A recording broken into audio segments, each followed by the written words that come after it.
and gentlemen, I don't know what this is. It looks like it just came out of the basement. Master.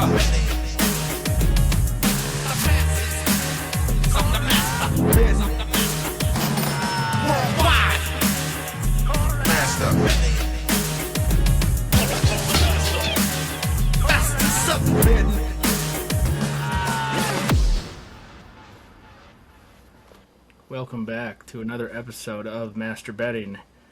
This is Nugs, as always, joined by my co-host, my partner in crime, Ferg. Ferg, what's going on? Oh, man, you see it. Happy to be back in the Roxbury studio, laying down some tracks and trying to win some money, man. Come through for the people. It's one of our core principles. We talk about it all the time. So, yeah, just ready to get out here. I think I got something cooking for tomorrow night on the NFL games, not to get too ahead of myself here or ourselves, but yeah, man, pretty slow week in sports. It's the dog days of summer for sure. We got baseball to bet on, and then, it's really slim pickings from there. So really been pretty low key with master betting this time of year. It gets hot in the summer, and I think I master bet just a little less, you know what I mean? I know, you want to get that heart rate going, and when it's 100 degrees, friggin' sweating in it's like two rats fucking in a wool sock on a tin roof in Mexico, Ferg. That was descriptive. Okay, I like it. That's how hot it feels, man. I mean, it's been a scorcher. Yeah.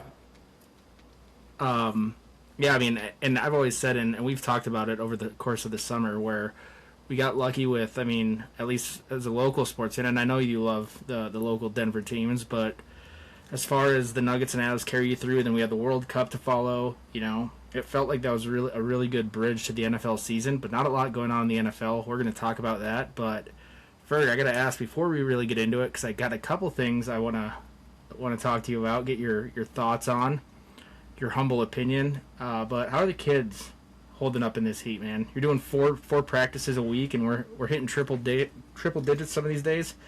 How are the young men holding up at the Parker Hawks?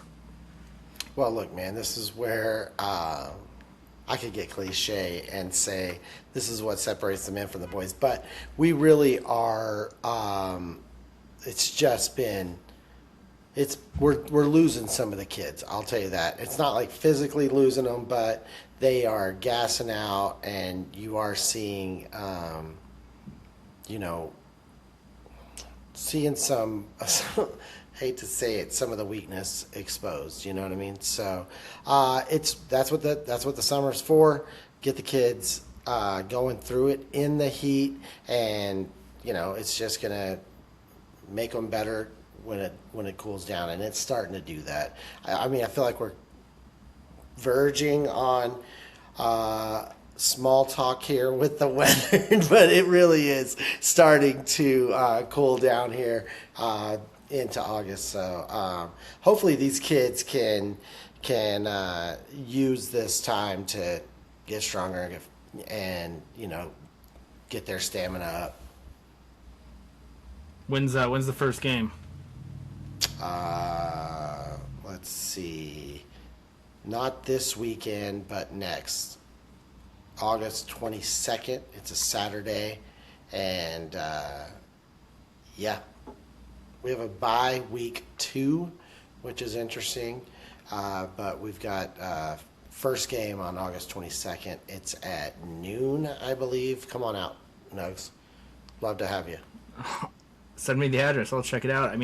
I feel like we're hitting female flag football games and not even communicating. So, there's a chance that we're just going to run into each other one of these days at one of these events. I'll shoot you a text maybe one of these times. But yeah.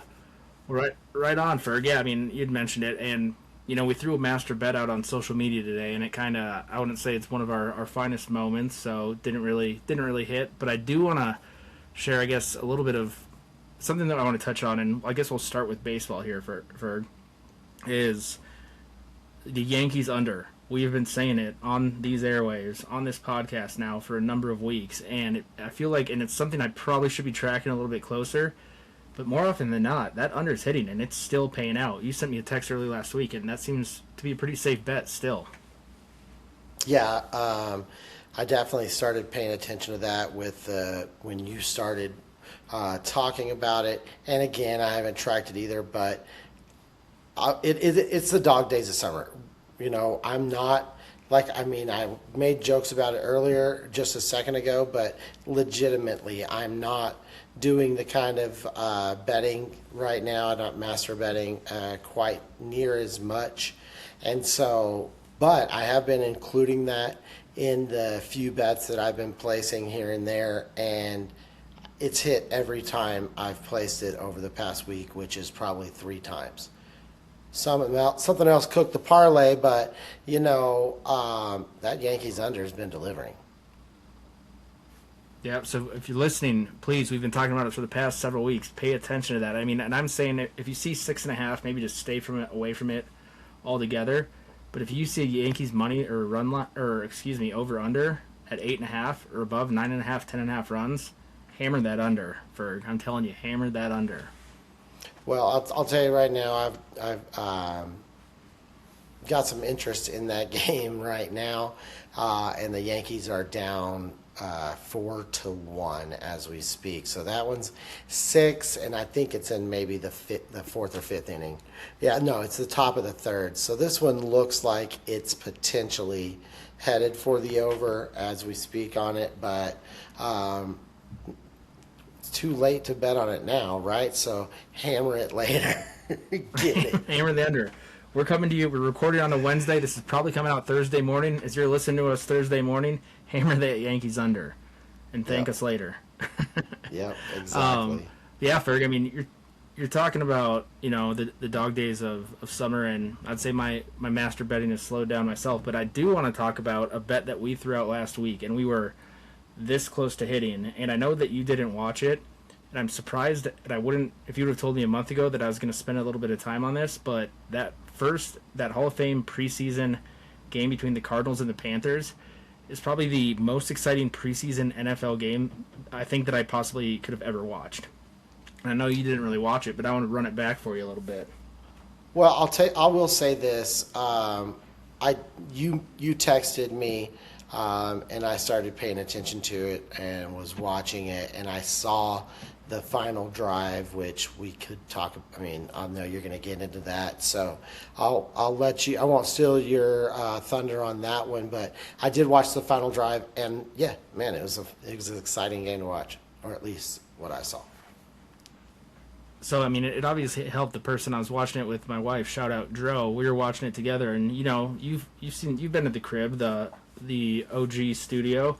We had the two TVs side by side, so I think for the first few minutes you're excited to see football again, but then you realize it's second stringers. Both teams didn't have their starting quarterback in, and it's pretty sloppy. They didn't score a point in the first quarter, and I'm thinking, oh crap, we threw out an over bet. So we threw out on our last podcast Cardinals money line over 34.5 points. Well, we get through the first quarter and there's not a field goal by either team. So I'm like, oh, this is going to look stupid. Well, then both teams, we go into halftime, Ferg, and it's 17-17. And so we're actually watching House of Dragon or whatever, some TV show, but we have it on the other TV on mute. And Dro throws, she has the over, but she has the Panthers money line. So we're watching it, and then these teams are exchanging blows throughout the second half. And ultimately it comes down to Cardinals being up 3, and Haynes King out of Georgia Tech, undrafted rookie, has a 2-minute drive, leads them down, and ends up scoring the final touchdown, rushing it in, no time left on the clock, and the Panthers win. But we're sitting there because we have money on the line, and then we have competing money on the line. So, I don't know, it was the fourth quarter, 9 o'clock, first preseason game of the season, and I was on the edge of my seat. I loved it, Ferg. Got me excited for the real deal. Well, it's coming, and I'm excited for it as well. That was fun to watch that last drive. Knowing what we had on it, and then I didn't know Dro had placed the other side of that, but with the over. So, yeah, fun game. Let's go. NFL. Got my Cowboys stuff going here today. I don't know if you were wondering. I know you were, actually. It's Tony Romo. I'm supporting Tony Romo. Love the guy. Oh, I know he's been going through it recently, but still got love for Tony Romo.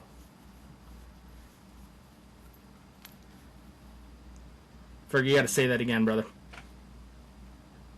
Oh, I was just saying, sporting the Tony Romo today. That Well, I know he's he's going been through going it. through it. Yeah, I know he's been going through it, but I got to still shed love.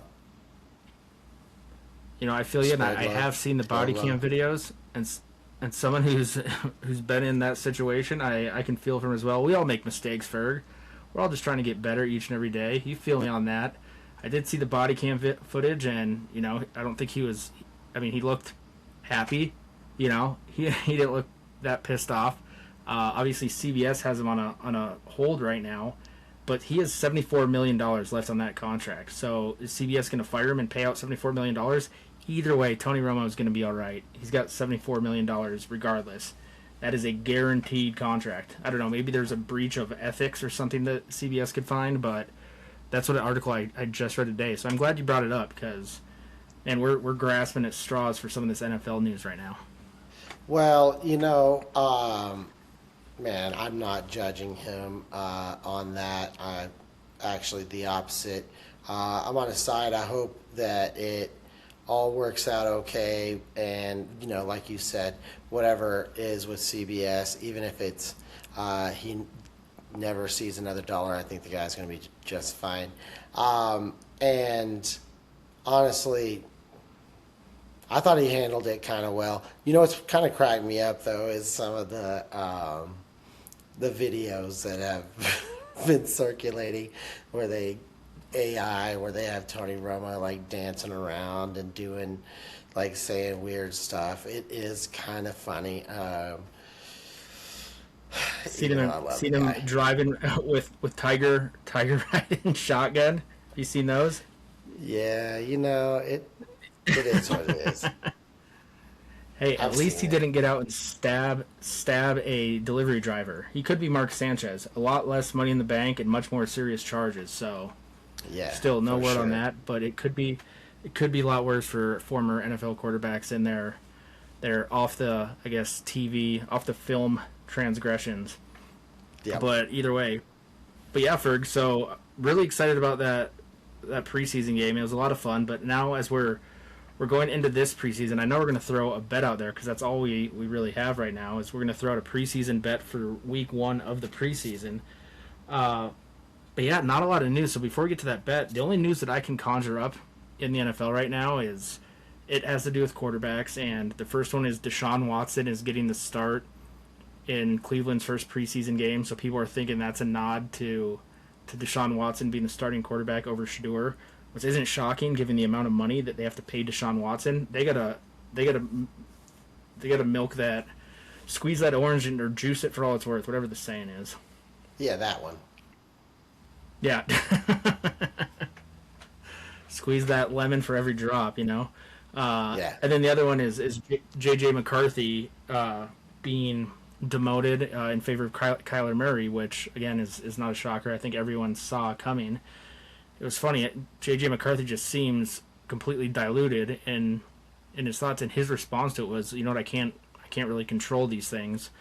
And they're like, well, what do you mean? What can't you control? And he's like, like today, the heat. I couldn't control the heat. And it's like, what? Well, how does that? You couldn't control your performance on the field? He's like, I couldn't control the heat. Like, I can't control that. So, either way, He's just trying to deflect, and he's not doing it well. trying to sound intelligent about it and does not. I So, guess, but yeah. other than that, like I said, man, we're grasping at some straws. It's just some of that quarterback news. Oh, breaking quarterback news: Tua Tagovailoa is getting the start in their first preseason game over Michael Penix. But other than that, I don't have shit for NFL news. Yeah, you had more than me. I think it's, Quentin Williams signed a big deal. I think it was yesterday or the day before with the Cowboys. Cowboys got him from the Jets late last year. That's just somebody that they re-signed, which I'm happy they did. It's a big deal, and I think that it's going to help us win it all this year. Yeah, other than that, not a ton going on in the NFL that I know of. But there is some, I guess, basketball news that we should get into a little bit. It's pretty big topic right now, Nugs. It is, Ferg. So it's funny. We talked about it last week. How the big news. I think we talked about LeBron, and this is what you were alluding to. But the NBA schedule came out, and of course, first game, primetime game on the slate is LeBron and the Knicks. So no shocker there. But the big news coming out is not the NBA, but it's the WNBA. Is that we have two former first round picks in the NBA coming out and declaring for the 2027 WNBA draft in Inez Cantor Freedom and Royce White. Yeah, interesting. I really got to be honest with you. This is the first time I think I've heard the name Royce White, but I do remember Enes Kanter, and I don't remember much about him. I think he played on some teams that maybe went into the playoffs, and he was a role player from what I understand, but I think he was a first round pick. At the time he was playing third overall. There you go. In the time that he was playing in the NBA, most of that time, Freedom was not his last name, but when he became a U.S. citizen, he changed his last name to Freedom. Now, I just remembered, and when you sent me that earlier in the week, or late last week, whenever it was, I just remember thinking to myself, I remember some things about this guy and him being involved in politics of some sort and his family being involved in stuff. I looked some of that up. Had you looked some of that up as well? I did not. I know that, part of his, big source of my information, Wikipedia, is he got really into political activism. He came from Turkey, so he moved from Turkey when he was a teenager. So a little bit of background. Moved from Turkey when he was a teenager, went to the University of Kentucky, where he was a third overall pick for the Utah Jazz. 4 years with the Jazz on his rookie contract, and then kind of bounced around the league a little bit. But that's all I know. Well, his dad was arrested for basically being a terrorist, if I remember what I read correctly, and Inez Cantor is kind of like you said, I think he's been more well known as a civil rights activist outside of the basketball community, and so he got into politics, and he's just always out there trying to make a statement. And then there's Royce White, another first-round pick. I know they don't really have a ton of rounds in the NBA draft. It's a pretty short draft. But another first-round pick that I think you told me something. Again, I don't want to steal your information here, but you told me an interesting fact about him. Yeah, so Royce White, 16th overall. So I know, like you said, the NBA draft is not packed. It's, a total of 2 rounds, about 64 picks or something like that total, 60 picks. So he was the 16th overall out of Iowa State, and he only played 3 NBA games for the Sacramento Kings, and really short-lived. He did, and I didn't even know there was a Canadian basketball league. When you hear about players not making it in the NBA, they're going overseas to Europe or even China. I've never heard of an NBA player going to the Canadian Basketball League, but he won an MVP and a championship in the Canadian Basketball League. And then he started running for office. He's from Minneapolis, and he's been running on multiple tickets on the Republican Party for Minnesota. So I thought that was interesting as well. So you have, and I'm not trying to dive into politics, but I feel that that right-leaning the demographic, they are really against this, trans athlete movement, biological boys and women's sports and vice versa. And to see that he is a Republican who's been trying to get office in Minnesota is now declaring for the WNBA draft seems an odd mix to me, Ferg. Well, it seems like a gimmick, and what a shit show! What is going on in our country? Nuts. I know How you did the didn't want to great get too race war? political. How did the great race war of 2026 start? Well, 4 letters, the WNBA. Dude, it's It's controversy not every even week. race. It's the thing about it is it's hyperbole, if you ask me, if I'm using that word correctly, I think. But it really is a gimmick. It's trying to expose, if you ask me, both both athletes are trying to expose the problem with transgender men in women's sports, especially physical sports, so I think it's more to expose that than that they really want to identify as women and play in the WNBA. I think it's more of political gimmicks. Sorry. Well, speaking of political gimmicks, Ferg, I think one person that would be really thrilled if this actually did go through, because he has been on record as saying he would be the best women's basketball coach, is the President Trump. Have you heard his statements regarding coaching a women's basketball team?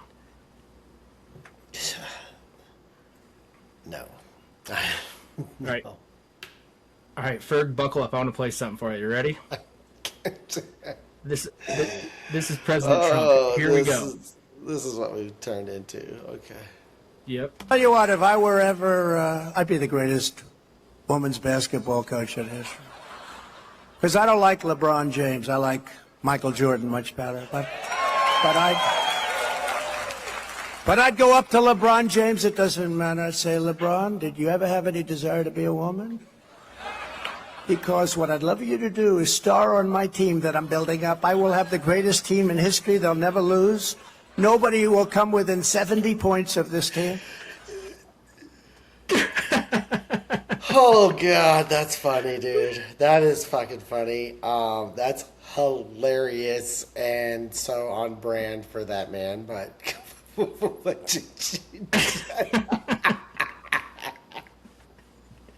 So first he goes into Ferg. This is things just working out, I guess, in our favor, because I got that sent to me by Dro on Instagram, and I was like, "What is this guy talking about?" And then I swear to God, the next day I see Inez Cantor, Freedom declares for the WNBA draft. I'm like, we got to play this on the podcast. But just listening to that, and I guess that came out in 2022. But what cracked me up is, he says, I don't like LeBron James, but here's my plan. I'm going to go ask LeBron James if he wants to be a woman and play for me. I'll have the best team ever. I'll tell you this, Nugs. I'd get LeBron James to join. I was like, hey, would you ever think about being a woman? I would have the best team ever, Nugs. Oh, God, that's comedy, bro. That's comedy. Yeah. I thought that was pretty unhinged, pretty classic, and just the whole thought of him approaching LeBron James with that question had me rolling pretty good for it. But anyways, we'll see, going back to the actual conversation surrounding this is, so apparently Royce Wright and Inez Cantor have done their research, and they think that the way that it's legally written, that they're able to just declare based off how they identify for the WNBA draft. So we'll see how this is going to shake out. But Kathy Engelbert, I believe is the commissioner's name, has her hands full, and it feels like it's always a story coming out of that league right now. Ferg. Well, they got to do something to prop it up in some way, because it unfortunately just doesn't get the viewership. They had Caitlin Clark come in and be somewhat successful and bring some eyes to the sport, and they just beat her up. And then, other stars right now, there's a controversy and again involving Sophie Cunningham, plays with Caitlin Clark for the Fever, and I can't even remember the first name of this girl, but her last name is Carrington.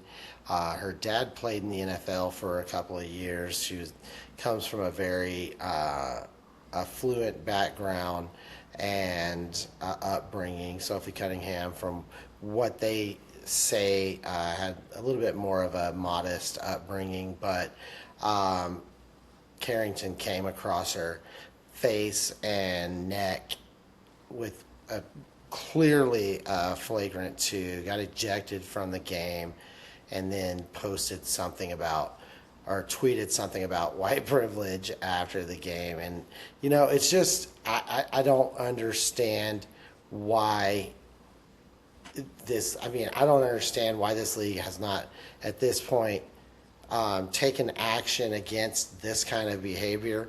And also, I think I know why. It's because it's the only thing that they can talk about right now is the controversy involving, several of the WNBA players that are just getting beat up out there. And then the narrative around it. To me, it's something that has become almost as big a shit show as our country just in general. Anyway, dude. It's crazy. Yeah, it's crazy to me. I think the league is very much unprofitable. This is the only thing people are talking about is just the controversies around it. No, 100%. So either way, I am still interested to see how this plays out. I don't think they're going to be drafted or be able to play in the league. I think some cooler heads are going to prevail, but it is funny that on the same day that I got that meme sent to me by my wife, this is the news that came out. I had to package it together, and we got to deliver it to the people. At the very least, it's amusing. At least I thought it was. Listen, LeBron, I've got Ennis and Royce. They're in. Come on, what do you say? No one's gonna come You ever within thought about being a 70. woman? It's time to move on from the NBA. You've got all the records. Join me. Oh, man. Join me in freedom and white. Join me in white freedom. We're the best team ever.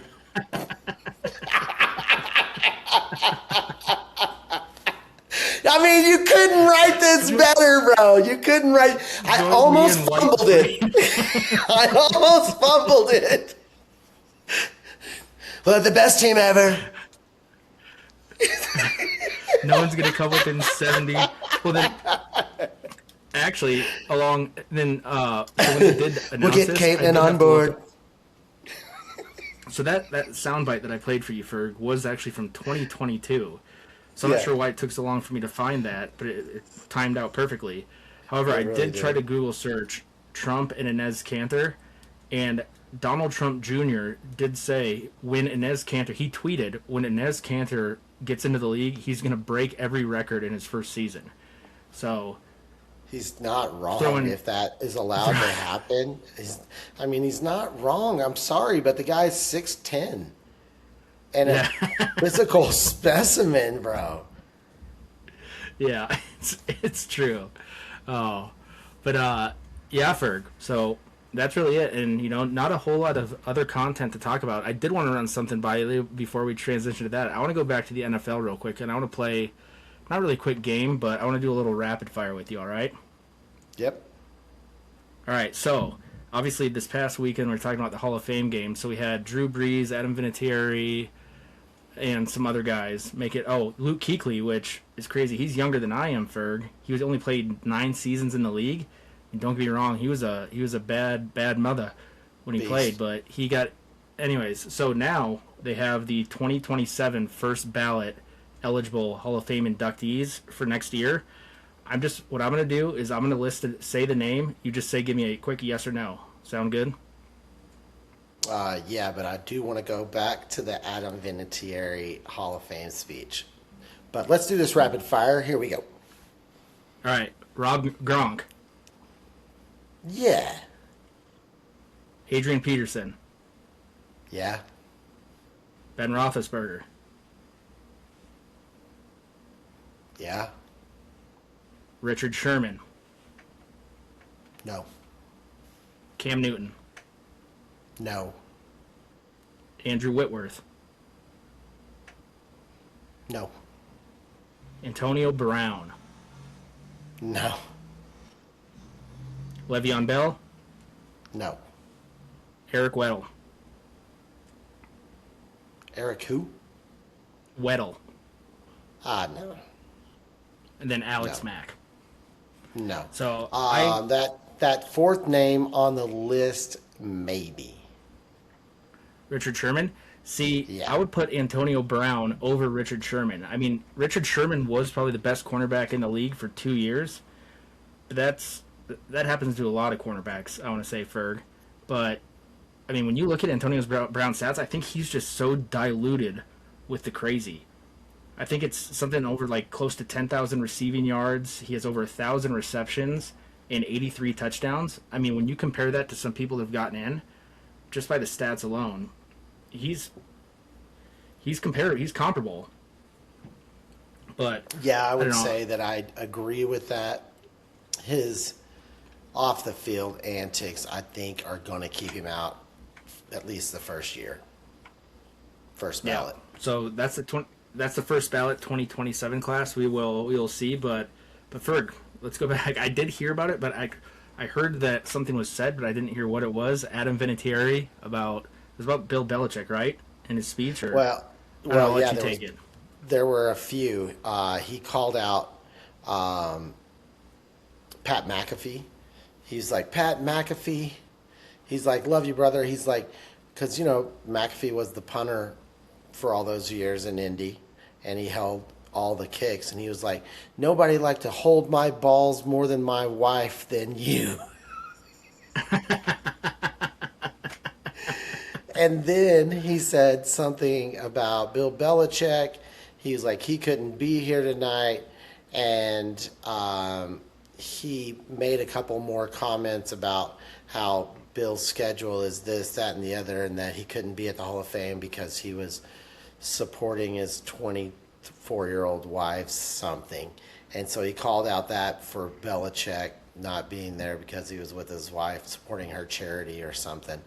And then he said he called out Peyton Manning as well. He said, thank you, Peyton Manning, for lending your forehead for all the video projections tonight.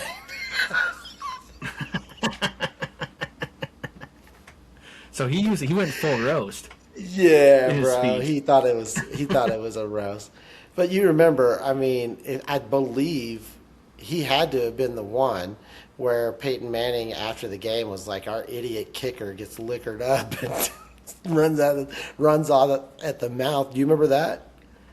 I do. That wasn't Adam Vinatieri. That was Mike Vanderjagt.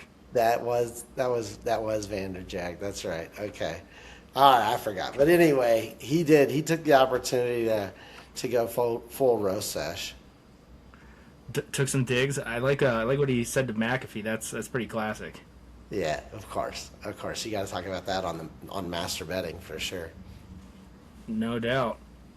Well, Ferg, like I said, not a ton of content, but I know we have a little bit more content, and that is some bets for this week, this first week of preseason games. I know it's not a lot, but we got to throw something out there for the listeners.